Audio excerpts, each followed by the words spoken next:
talk on an equitable term that there is no God but one. The Christians of Najran came to Medina and they met the Messenger in the last years of the Prophet's life, around the 7th or the 8th after Hijrah. And you find that they met the Messenger in the masjid. Those of us who think that Christians cannot come in the masjid, the Christians came in the masjid and they asked permission to pray, and the Prophet allowed them to pray in the masjid. This idea, look at the universality of this great religion, Islam, that the Messenger is inviting them, they come, and they are respected, and they seek permission to pray. What an honor. I know I have been to churches where churches have honored us as Muslims. I remember I went to a Pentecostal church, and it was Salah time, and the pastor said, please, have your prayer. And Adhan was recited on the same microphone that the pastors used to give their sermons from. And it made me feel like we're brethren. Though they're Christians, we are brethren. We share commonalities. We must respect each other. This is the deen of Islam we're talking about. Not the deen that goes and kills people. The deen that blows people up. That's not the deen of Islam.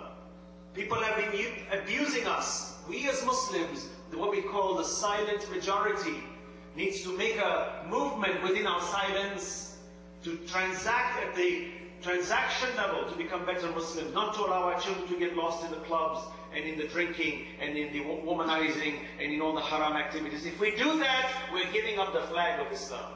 Tonight when we will discuss, inshallah, the sacrifice of Imam Hassaain, which is the same kind of sacrifice that Ibrahim had to do to give up his beautiful young son Ismail. You notice that there's a consistent story in the Quran, sacrifice upon sacrifice upon sacrifice. But I want to establish this one important point so that tonight, when we cry, we must understand that we are crying because the Prophet was crying. We are crying because the Prophet was killed. The Prophet was killed. You might say, how? The Prophet died many years before, 50 years before. How are you talking that the Prophet died? I will tell you the spirit when Allah, even in the Quran, in Surah Al-Jurat says, وَعْلَمُوا أَنَّ فِيكُمْ رَسُولَ اللَّهِ. Know that the messenger is among you. You might say, how is Quran say, وَعْلَمُوا أَنَّ فِيكُمْ رَسُولَ اللَّهِ? Yes, in spirit, in my shahadatain, Allah says, النَّبِيُّ أَوْلَى بِالْمُؤْمِنِينَ مِنْ أَنفُسِهِمْ. The messenger, the Prophet has greater right over the believers than the believers have upon themselves. It's not then, it is now, and it will always be. So you find when the Christians of Najran come, and the debate is on what? Is it about imamat? Is it about khilafah? Is it about anything other than tawheed? Look at the entire Quran. You'll see the debate was on the oneness of Allah, was on the submission to one God. أهل الكتاب تعالوا إلى كلمة سواء بيننا وبينكم أن لا نعبد إلا الله. So the debate is on the belief in one God. Why is Islam so firm on the issue of Tawheed? Because from Tawheed comes all the moral principles. And our salah, our fasting, our hajj, our dressing, the way we eat is all built around the purity of Tawheed. But the minute Tawheed becomes blurred, all the moral systems become blurred. Salawat ala Muhammad wa Muhammad.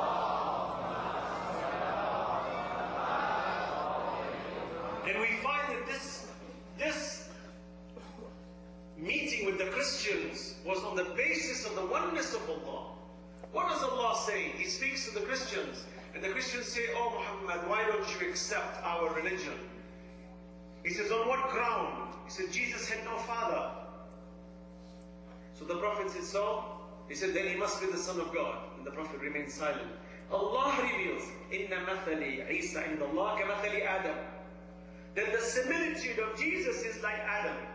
We created him. And Allah says, kun fayakun. إِذَا قَضَى أَمْرًا فَإِنَّمَا يَقُولُ لَهُ kun fayakun. We created him, Adam and Hawa, and them the same as we created Jesus. The difference is, those had no mother, no father. This one at least had a mother. So what makes him so great? Look at the Messenger of Allah is discussing this. So the Christians still refused. It is free. This world, Allah has given us free will.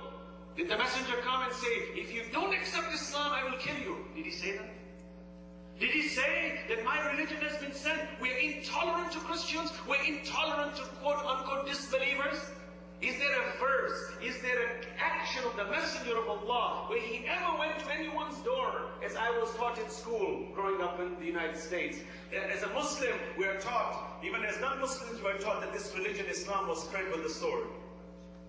I beg to differ. If any one of us has any questions about this issue of terrorism and sword use, you know, I was interviewed once on this same issue. It's called The Circle of Fear. It was a documentary done. And I asked the interviewer, he says, what do you think about all the terroristic activities in Islam? I said, this is outside of Islam. He said, well, how do you know that? I said, since you've asked me, I dare you to tell me, I question you in a nice way, not dare you, I question you to tell me how many times in the Quran does Allah mention the word sword, which is sayf? How many times in the Quran does Allah mention the word sword? The world is telling us that Islam was spread with a sword. Then you would at least think that God intended us to spread it with a sword, and thus He would have taught us how to use it, when to use it, and what kind to use. There is not a word in the Quran called sayf. There is not a word in the Quran called sword. Subhanallah. The deen al-haq liyudhirahu ala deen kulli walau kariha al-mushrikun. This religion that will supersede all religions due to its sublime beauty, that as much as media may attack us, as much as media may hit us, the world continues to come towards Islam. Isn't this a great mercy of Allah subhanahu wa ta'ala? Salawat ala Muhammad wa alihi. So let us not fall prey to these kinds of accusations. I'm taking us in this direction, and you see the messenger is sitting with his Christians, and they're saying, we don't want to accept this. The messenger does not say a word. For every human being has a right to worship who they want to worship. That even Imam Ali alayhi salam, once he entered a ruined church, and some of the companions said how much shirk that must have been performed in this house. And Imam says, why don't you say how much God was worshipped in this house? God was worshipped in this house. Don't make judgments on people. It's not upon you. Imam Ali alayhi salam says beautifully. By the way, whatever he says is what the messenger said. Whatever any imam say is what the messenger say. Imams are nothing but pure reflection of what the messenger say. The imams themselves say, everything we say is what our messenger has taught us. We do not concoct anything out of our own whims. And you find the importance of these personalities, brothers and sisters. Look at how beautiful this religion is. The nature of it, that when we, tonight, as we commemorate the shahada of Imam Hassaain alayhi salam, we must understand its gravity. Of first and foremost, a historical event can take place. Someone can tell me many histories took place. Many people were killed before. People are being killed now. Why don't you commemorate them? People ask me, Hamza, was he not Sayyid al-Shuhada? He still is Sayyid al-Shuhada. Hamza was killed in the Battle of Uhud. The Prophet loved him dearly. The Prophet cried when Hamza's body was cut to pieces, where the mother of Muawiyah took his liver and wanted to bite it. The Prophet cried and was repulsed by the idea of a human being being so vile, to have such vengeance and be so vindictive, to go to that extent that a shaheed who has passed away, that you cut his body and take the liver out. Such a human being is lower than an animal, is worse than a beast. So you find he's Sayyid al-Shuhada.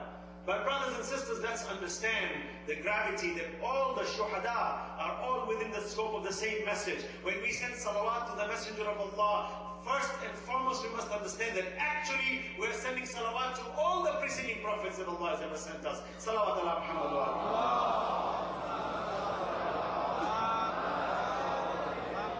This is the power of Islam, brothers and sisters, and if you understand this, we must scope and look at this scope that Imam Hassaain alayhi salam's shahada. Why is it so important? Why do we cry? We must peg it and ask the question. It's important not because it's just any historical event. It's important because God chose them. Just like when someone asks you and me, why do your women wear hijab? Or someone asks a woman, why do you wear that hijab? Don't go into the pragmatics and the practicalities of it. There is no need for that. For humans always have a counter-argument for the need of pragmatics and practicalities. For there's always a frame of reference to accept or to reject. But bottom line is to accept the commandments of Allah.